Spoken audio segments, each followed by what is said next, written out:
Hey everybody, it's Jason Blaha here, and today I want to chat with you guys a little bit about the whole idea of stimulus to fatigue ratios and why this doesn't really matter a lot for novice lifters. Because this is something I talk about for some of my more intermediate guys and advanced guys, and I think people need to remember when we're discussing different things with training, there are things that apply to people at different levels of advancement. By that same token, even though I can talk about, for example, conjugate lifts, right? Maxing out on 60 different exercises every year, that might not be ideal for a ranked novice who doesn't know basic mechanics, right? Not saying they couldn't do a conjugate system under the direct care of a coach, but we would still need to teach them how to perform basic exercises. Okay, they still need to learn the practical skill of mastering the basics. So they would need a different variation of a system like that. So what people need to keep in mind, a lot of these topics we talk about are not for everyone. And I'll talk about these things oftentimes when people bring it up. Well, Jason, you're saying that, a good morning has a better stimulus fatigue ratio than a Romanian deadlift. Or this exercise, you're saying a floor press has a better stimulus to fatigue ratio than a flat bench. And so on and so forth. And then they say, well, shouldn't novices be doing this stuff? It's like, well, no. Novices can stick to basic exercises. They can stick to basic exercises. Now, is it to say that a novice couldn't do the floor press? I have novices who do floor presses if they're too skinny to do a bench press. In other words, it hurts them to touch their chest, right? If they are so skinny that it hurts them to touch their chest because their range of motion is much longer than it should be because they haven't put on any appreciable size and they're very underweight, then I might actually have a novice do that. And I have done that with actual clients in that position. But for the general novice, no, it's not a big deal. And novice lifters don't need to worry about these things. Why? Because they need to be focused upon learning the basic movements. Okay, I would like to see novice lifters learn how to squat, deadlift, bench press, overhead press, pen lay row. All right, and that's generally what I prescribe now. Is it to say that that's the exact lifts they have to do? No. We could argue that a lot of novices could just as easily do an incline bench or a dip in place of the overhead press and still learn a basic movement pattern. They could box squat instead of back squat. All right, fair enough. If they can learn how to box squat, which I've got tutorials on, so if anyone's on my channel, they know I have a big how-to on how to box squat. They could absolutely substitute these lifts. But they need to learn the basics. They need to learn big basic movement patterns, and they need to ingrain them over and over and over. The reason is they need to learn how to move. And big heavy barbell movements teach the novice how to move, how to use their body with weights. And they need to master a movement pattern. Okay? They need to master some type of squat. And no, I don't mean front squats. I hate it when people want to put novices on a front squat. I don't know what you think you're doing for them. If they're not going to compete in weightlifting, I don't see the point. But what we should be focusing on for the novice is picking big, effective exercises that work as many muscles as possible. Our recovery from it isn't as big of a deal. That's why you can have a novice lifter do the conventional deadlift. Now, the issue you do run into there, though, is that multiple sets still tend to bury them. People say, well, what about, were you talking about the stimulus fatigue doesn't matter so much? Well, the exception could be the conventional deadlift, mainly because the fatigue builds up so quickly that if you have them do multiple sets instead of ramping to one peak set, what happens to the novice lifter? Their form degrades. They can't maintain the form. It's so fatiguing, and they're new to movement that even a simple lift like that, it starts to break down and degrade. So most novice programs only have the novice do one real set of the deadlift. And that's understandable. Perfectly reasonable. Perfectly reasonable.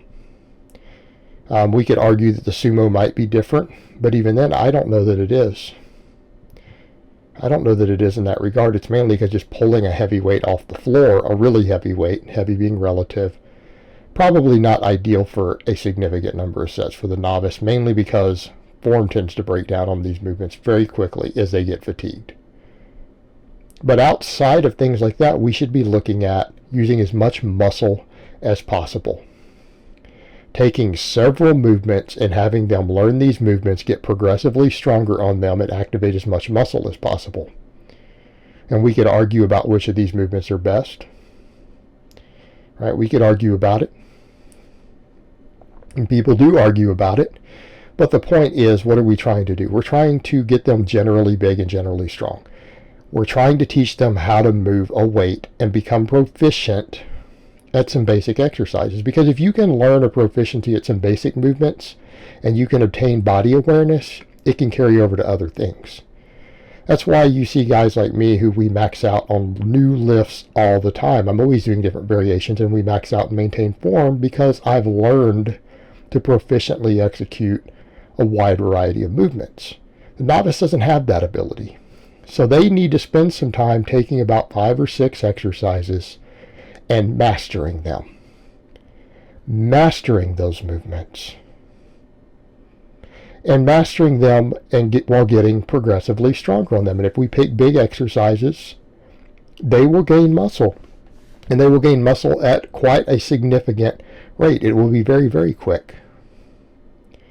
Okay, you take 2 big heavy forms of pressing. I don't care whether we're talking about the bench and the overhead press or the bench and the weighted dip. Their pecs and triceps are going to grow. Their front delts are going to grow. We could argue all day long about whether they should be doing a pen lay row, a clean, or a chin up.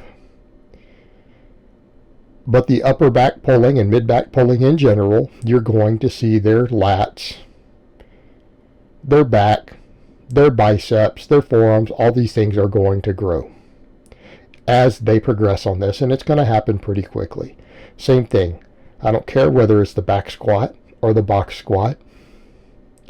If they master the movement pattern and they get progressively stronger on it with enough volume, they are going to grow. And I think the thing to keep in mind here is what's our concern? Well, just giving them the minimum effective volume, right? And that's relatively easy to achieve. And the thing that people also need to keep in mind, number one, novices are not going to benefit from huge amounts of training volume. They're not going to benefit from it, and they're not even going to be able to produce it.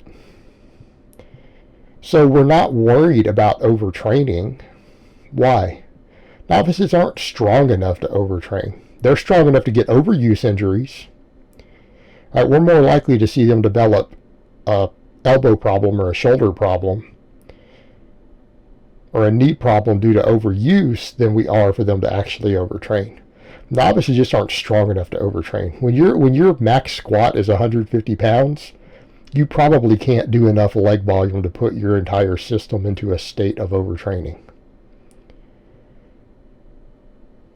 You just aren't strong enough to do it unless you spend a bunch of time in the gym. Okay, now if they're in there for 2 hours, if they're training for 2 hours, they might eventually. 3 hours. But a 1 hour workout, 3 or 4 times a week even, most novices are not going to reach an overtrained condition. They're just not strong enough to produce enough tonnage to do it in that time. They might get overuse issues. Now, conversely, on the other end, people say, well, why can't they just train longer? Because they don't benefit from a lot of volume.